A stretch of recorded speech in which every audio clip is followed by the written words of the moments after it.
Hello বন্ধুরা, তোমরা সবাই কেমন আছো? আশা করছি তোমরা সবাই ভালোই আছো। তো আজকে আমি চলে এসেছি নতুন একটা রেসিপি নিয়ে, কুমড়ো শাকের রেসিপিটা কেমন লাগলো তোমরা অবশ্যই আমাকে জানাবে।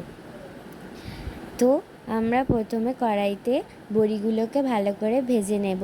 তারপর আলুগুলো দিয়ে দিলাম, সামান্য পরিমাণে হলুদ দিলাম, লঙ্কা গুঁড়ো, নুন দিয়ে দিলাম, সেটাতে শাকটা দিয়ে দিলাম।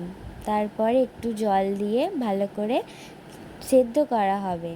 সেদ্ধটা হয়ে গেল, তারপর কিছুক্ষণ ভাপিয়ে নেওয়ার পর সেটা একটা পাত্রে নামিয়ে কড়াইতে 5 ফোড়ন, গোটা লঙ্কা, সর্ষের তেল, পেঁয়াজ কুচি দেয়া হলো। এরপর তার মধ্যে আদা রসুনের পেস্ট, এরপর তার মধ্যে শাকটা দিয়ে দেওয়া হলো। তো শাকটা স্বাদ মতো চিনি দেওয়া হলো, যাতে স্বাদটা ঠিকঠাক আসা যায়। তো রেসিপিটা বন্ধুরা কেমন লাগলো আমাকে অবশ্যই জানাবেন। তো এটা তৈরি।